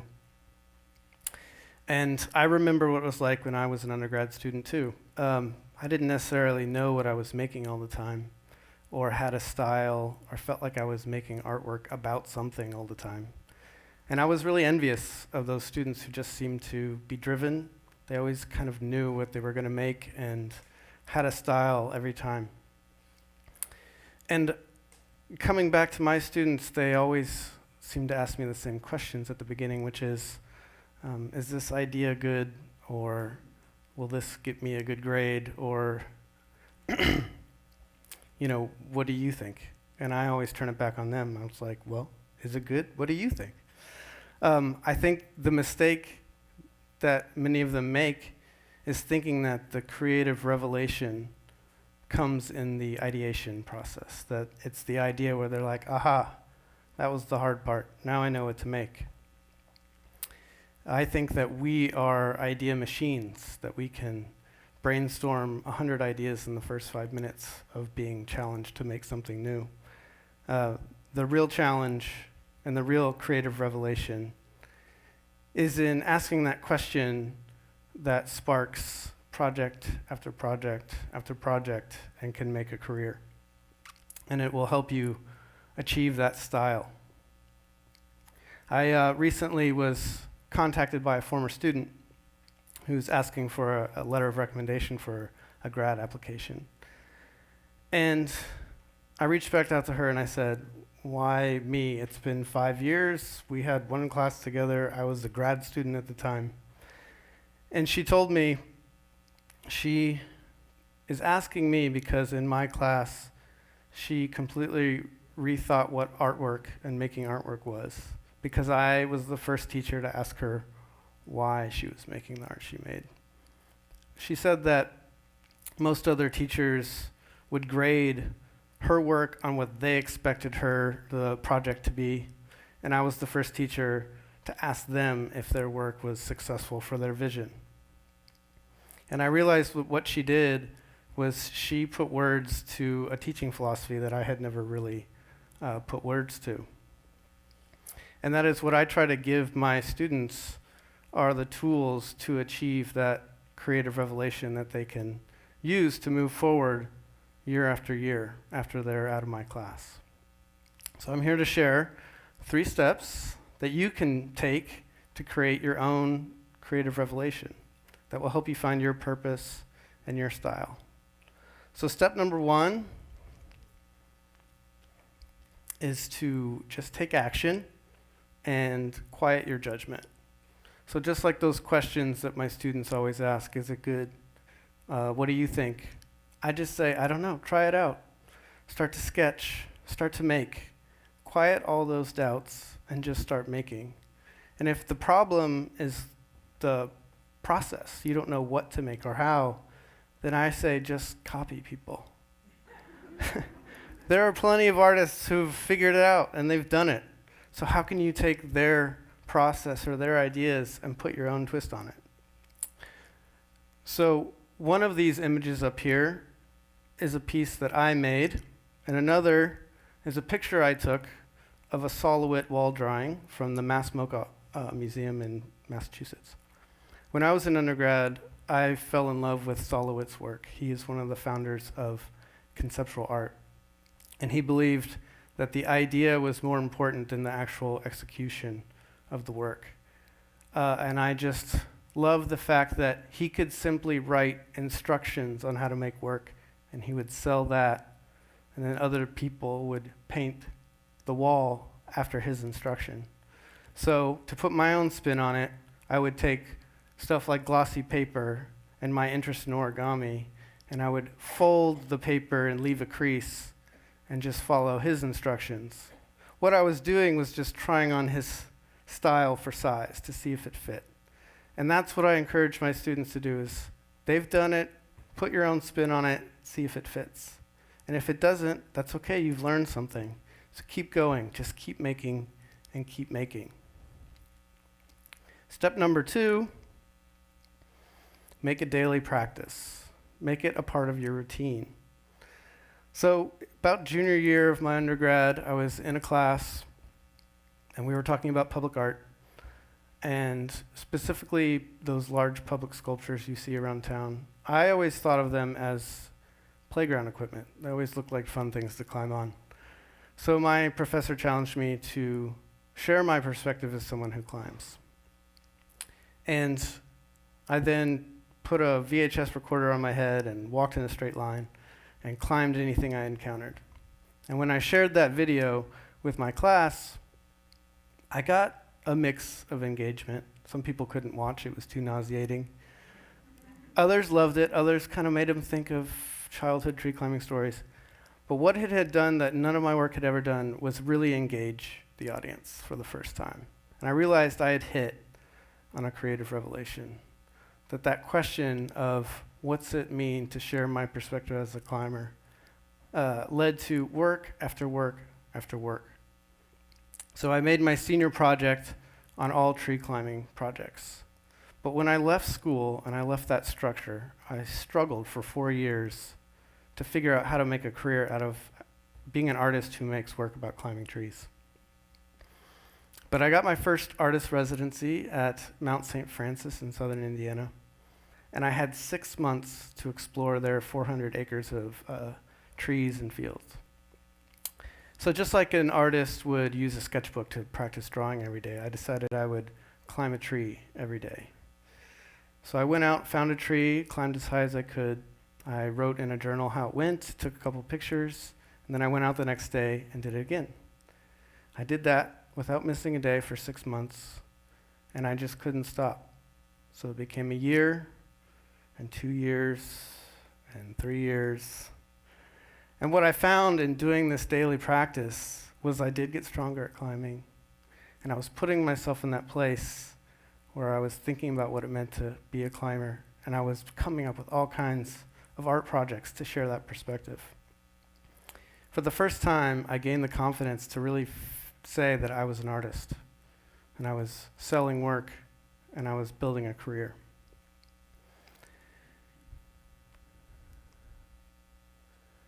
And that brings me to step 3, which is watch out for labels and be wary of becoming the art that you make and taking that on as an identity. I had gotten so confident in the 12 years that I made art as a tree climber that I became the tree climbing guy. I was so confident that I could go out in public like this to make this light map series, which was long exposure photographs sharing my route through the trees. And that daily climb project finally ended after 1,187 days in a row because I was working hard on a sculpture project and midnight came and went and I hadn't climbed a tree. And that started a 5-year struggle with my identity. I didn't know what it meant anymore to make art if it wasn't about climbing trees. So I cried a bit. I kept climbing. I didn't know what to do. I was like, maybe I'll give up. But I finally decided maybe I should go back to school. So 11 years after undergrad, I went back to get my MFA, and I followed step number 1. I just started to take action and didn't judge it. I didn't worry if it was about trees or if it was good. I copied some people. I took bioart classes and sound design and media geography, and I just made everything I could. I also showed up daily to my studio, and I made sure that I was working or thinking or trying to make something new, and I was really challenging that identity. And when I completed my MFA, the city of Louisville had put out a call for public art proposals having to do with alternative modes of transportation. And so finally, I put a project out there that had nothing to do with climbing trees, and it got accepted, and it became Bike Sense Louisville. This project launched last summer in July, and what it is I'm giving little sensors to 100 volunteer cyclists around the city, and these sensors will track where they go, the temperature, and the air quality that they encounter along the way. And I'm using all that data in real time and turning it into a sound piece that is playing on the Big 4 Bridge right now, and is also can be heard on bikesense.net. So this is a really exciting but very uncertain place for me because I don't have the same confidence that I did when I was making work about climbing trees. But I'm really excited about where this can go and how this might lead to another creative revelation. So I invite you all to follow the 3 steps, to take action without judgment, to make a daily practice, and to watch out for those labels and becoming the art that you make. I don't want to become another bike artist, so that I can have a long career and follow my interests as they travel. Thank you.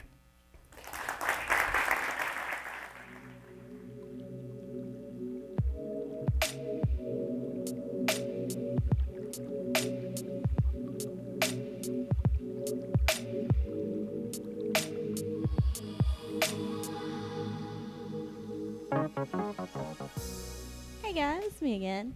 So that concludes the second TEDx for Bellarmine. How exciting. Yeah, seriously, thanks everyone for coming. I mean, it's always such a great process. So all the speakers, we want to take a great group photo, so please stay. And second, we will have a reception. So we've got a reception going on in the art gallery. Yeah, so we've got a reception going on in the art gallery, so just eat, drink, be merry, take some pictures with us. We would love that. Take a picture with me. I'm kidding. I'm joking. Take a picture with all of us, especially me. Look, I just want to say thank you guys so much. It fills my heart and just with complete joy that we started this project back in 2015, and now we are on our second TEDx. And then we had, yes, professional clapper right here. Thank you, Miss Friday.